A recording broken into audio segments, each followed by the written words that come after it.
One of my worst heartaches as a parent is that my kids would prefer to learn by making their own mistakes as opposed to listening to my wisdom to avoid those mistakes. I would have to say that first-time homebuyers seem to do the same thing. Hi, this is Mike Eash. I've helped hundreds of first-time buyers as their mortgage lender. But in this series of videos, we're not really talking about mortgages. I'm in a unique position to impact and observe the entire process, and I can speak about some things that many realtors are reluctant to say for fear of offending you or sounding like they are promoting themselves. First-time homebuyers are not taught or prepared for the fact that buying a home is a competition, not a casual shopping trip. Picture fighting over the last action figure as opposed to calmly hitting the buy it now button online. So I'm going to teach you some things about winning the home buying competition. So this video is called The Smarter Way to Win the Home Buying Competition. When I say competition, I mean race. And a race is all about speed. I don't know if there are any statistics on this, and I'm not going to make any up, but from experience and common sense, it's obvious to me that the first person to know about a house, the first person to see a house, and the first person to make an offer on a house have the best chance of getting the house. Now, my wife, who's a realtor, had a listing like this just recently. There were plenty of showings still scheduled, but her sellers accepted the first offer that came in because they decided those people obviously want our house the most. I don't even think it was a full price offer. Sellers are people. Things like that matter to them. Do you want to be that lucky buyer? Well, it doesn't have to be luck. Okay, so I'm going to break it down into 4 steps to be in position to be lucky. Preparation phase, shopping phase, decision phase, and offer phase. And remember, speed is going to be the connecting principle to each of these. Preparation. It seems obvious, but this step has to come first. Apparently it's not so obvious to a lot of people, and not only first-time buyers who might be excused for not knowing. I've tried to help people who have accepted offers to sell their current homes and then found out that they didn't even qualify to buy a new home at all. Big oops, big ouch. You've got to get pre-approved before you do anything else. Now, I'm not going to go into detail about this because I said this is not a mortgage lesson. I've got other how-to videos at Mike on Mortgages to help you with it. But I had to mention it because it is the first key to speed. Let's explain this with a racing analogy. If you find the perfect house and don't have a pre-approval, you just had to head into an emergency pit stop for a tank of gas and all new tires with only a few laps to go under a green flag. The field is not joining you. They're still racing. You're falling behind. Now, if you don't get the racing lingo, just picture this. You're on the side of the road. The rest of the traffic is still moving. Who's going to arrive first? And preparation is not just about getting a pre-approval. Sometimes it's being prepared to get a pre-approval. I'm going to break this into 3 areas. Credit.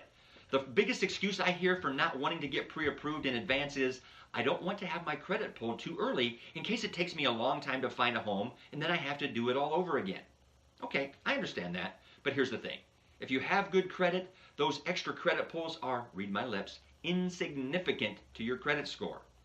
Now, if you have borderline credit, then we have a different issue, but the solution is still the same. You have to have your credit pulled to know for sure. If you're good to go, then we go. If not, then you prepare some more. Simple as that. And if you do the right things with your credit over the 3 months that credit report is valid, and you didn't find a house, then that credit pull is not going to hurt you. Second thing is savings. The second reason that people aren't ready to shop is that they don't have enough saved to buy a home.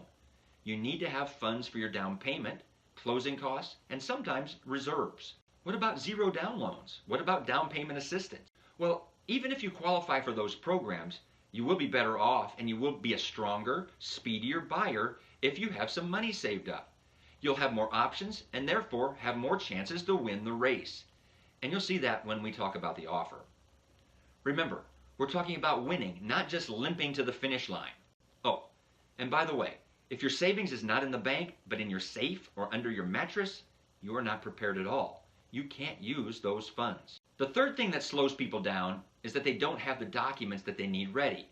Virtually everything nowadays is available digitally, but so many people still have paper, or worse yet, don't have copies at all of important things like pay stubs, W-2s, tax returns, divorce decrees, bank statements, Social Security award letters, etc. Having these documents handy might be the key to getting your pre-approval in a few hours or a few days. Okay, phase 2, shopping phase. Now, I'm not going to spend a lot of time on this because I just did another video on this phase all by itself. Watch the smarter way to shop for a home online. But I'll summarize that video and add a few things. Now, the key to a speedy shopping phase is to shop directly via the MLS, the multiple listing service, with the help of a great realtor, and by establishing criteria that narrow down your search to the home and the area that you're looking for. So let me make this clear, and maybe you can see.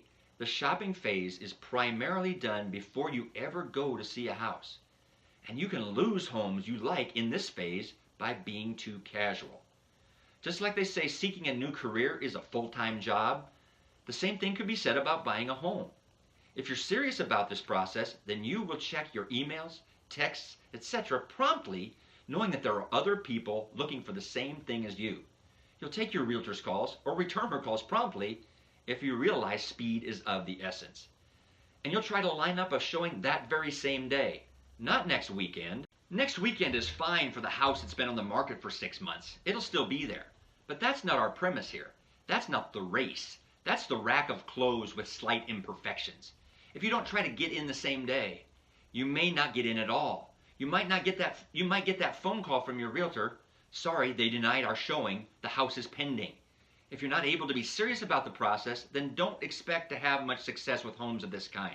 Just shop the clearance rack. Seriously, it's okay. You might just find the right thing, but adjust your expectations accordingly. This is the most important key distinction that I can make. You have to have in mind that when you go to a showing of a house that meets your criteria, you are not shopping. You have just entered the decision phase. Too many buyers are way too casual when they are visiting a home. And once again, that's fine if it has been on the market for a while. Take your time, try to figure out why. But if you're seeing a newly listed home, you can't be casual.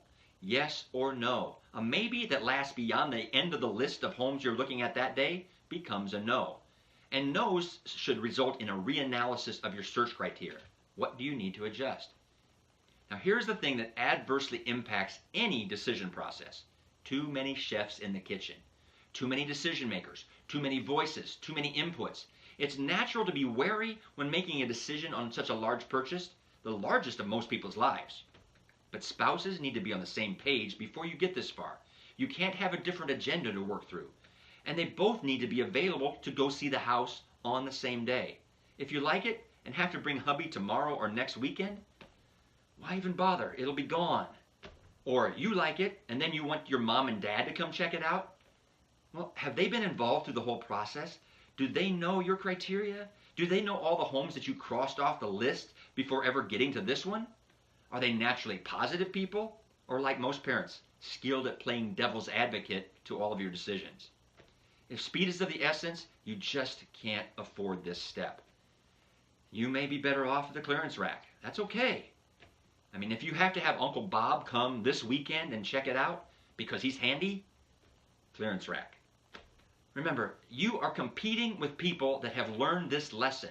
They know that if they find the house they like, they aren't going to mess around, and they're going to be the lucky ones, and you are going to hear, sorry, that house is under contract.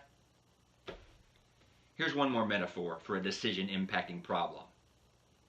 Caviar tastes on a fish stick budget. Heard that one? Well, every home buyer wants the perfect home at their price, but the market price does not always agree with them. If those things match, you're fortunate, and you'll be much less frustrated. If they don't, you need to change your expectations. Maybe your price means that you will need to find a home in a slightly different area or accept slightly less perfect conditions. If the homes in your price range all have a little something that you don't like, something has to give, and it's not going to be the market.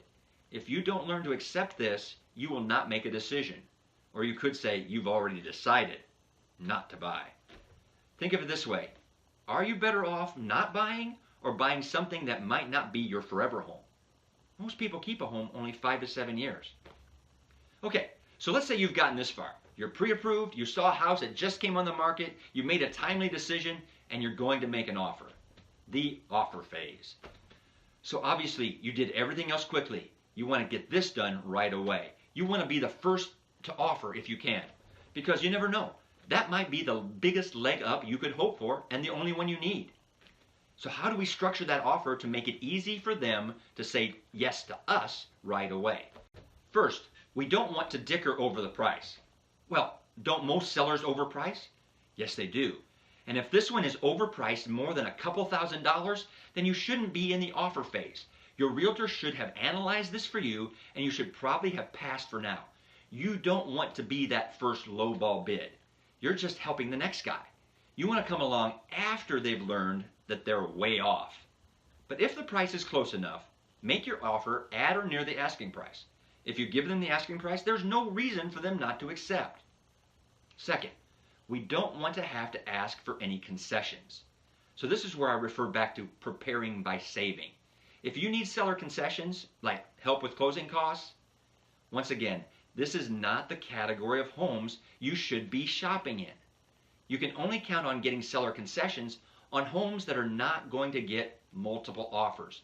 You need to be looking on the other rack. These sellers will go with the least complicated offer. Finally, I've saved my biggest secret for those who stayed with us here till the end. In a seller's market, you will often hear of offering an appraisal guarantee.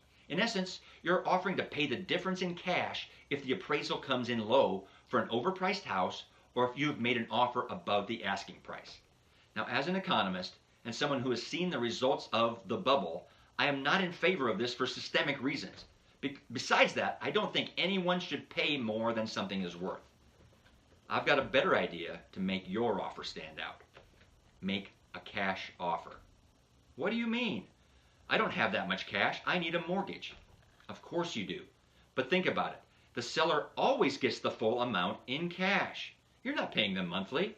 That would be a land contract. So what's the difference? A cash offer simply does not include a financing contingency.